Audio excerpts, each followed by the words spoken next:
Hello, hello! Welcome back to Asian Fempreneur. This is Rani Hari, your host. If you are new here, welcome, welcome.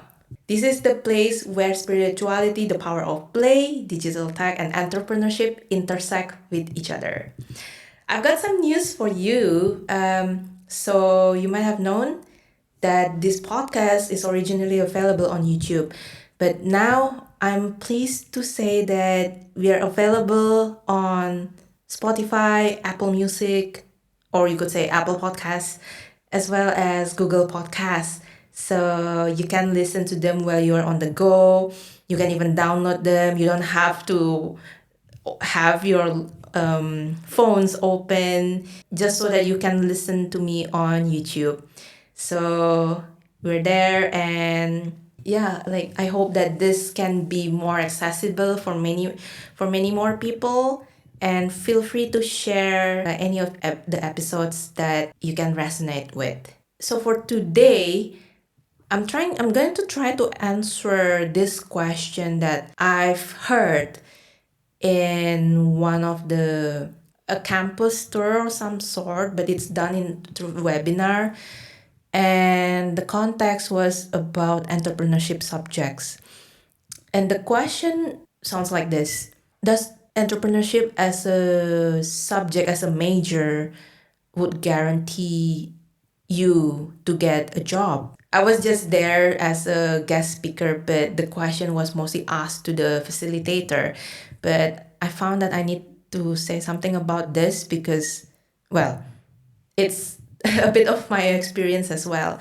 So, just to clarify, I did not have entrepreneurship as a degree, but I wish I can take it because I feel like if I have entrepreneurship, I would be more exposed into the way of thinking of how entrepreneurs think, of like especially also in regards to how does starting a business look like, or even what are the practices that yes, maybe you're not going to start a business, but there must be some things that can be implementable or transferable to other areas as well. But from the ones that I've seen, it sounds like yes, they are teaching about how to start a business, how even to pitch your ideas, how to do a teamwork, even how to do a bit of the finance part,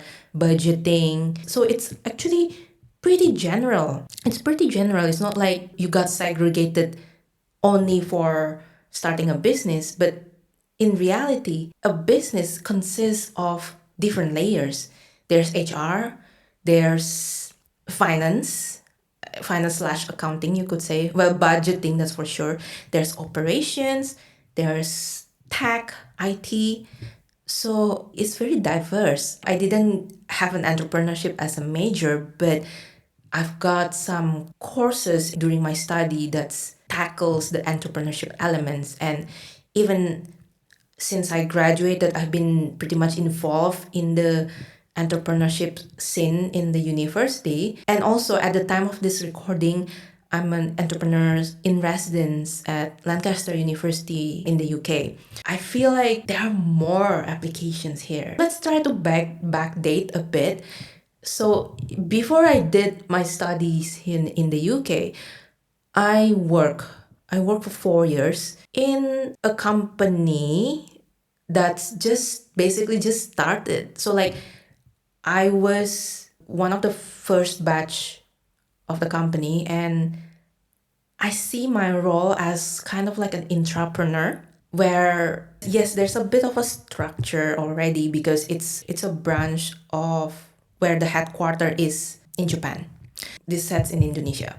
But as someone who was just a fresh graduate, it's more like learning through the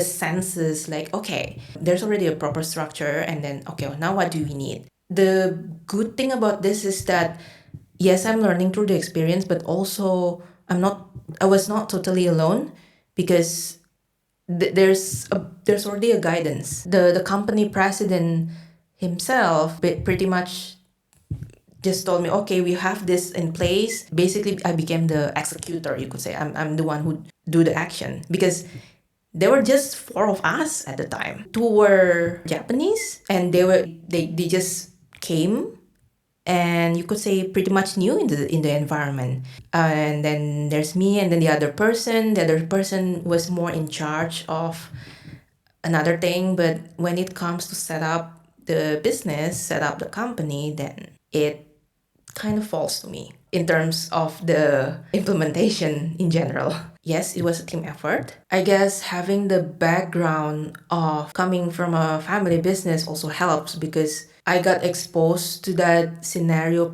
pretty early. It's not like there's a textbook or anything that okay, how do you this and that. So it's more like tuning into your body, tuning to like okay, now we've got this, do we have this, and of course you can ask them as well, you can ask people as well.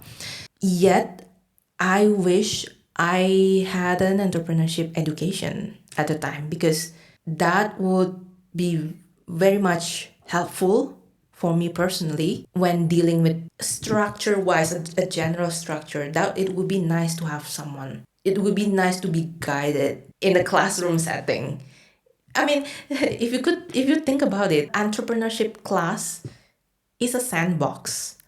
It's where you can experiment, where the risk of failure is pretty minimum, you could say, because it's at the end of the day, it's a school project. Of course, there are people that continue, like if they felt like they're serious about it and they want to continue about it, then they put it forward to go beyond just school project, but even became a, let's say a company or an NGO. I know people who done that. They first started as an extracurricular club of assigning people abroad with children in Indonesia. You could say like a pair, but this all to ensure that the children can get resources to continue their schooling. The setting is in rural part of Indonesia where not every children can finish their education, even their mandatory education. So yeah, there was that club, and this was back I think around 10 years, even more than 10 years ago, and then now they're a proper company as well as an NGO. I think I digress a bit here. So because I'm just trying to show how entrepreneurship is beneficial, even though it's beyond getting a job itself. But in any case, I'm really passionate about this whole entrepreneurship thing because I believe not just in the current economy, but how the world is progressing with AI here and there. People ask the questions, will I get replaced by AI? Well, then, first of all, I saw AI as a tool, at least in the current iteration, because it's not smart enough yet.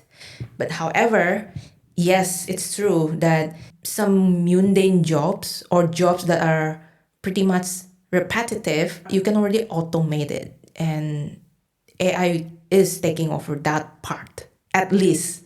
So the only way I can see for us not to be replaced by AI is through upskilling ourselves.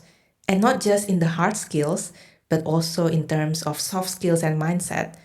And entrepreneurship is one of them.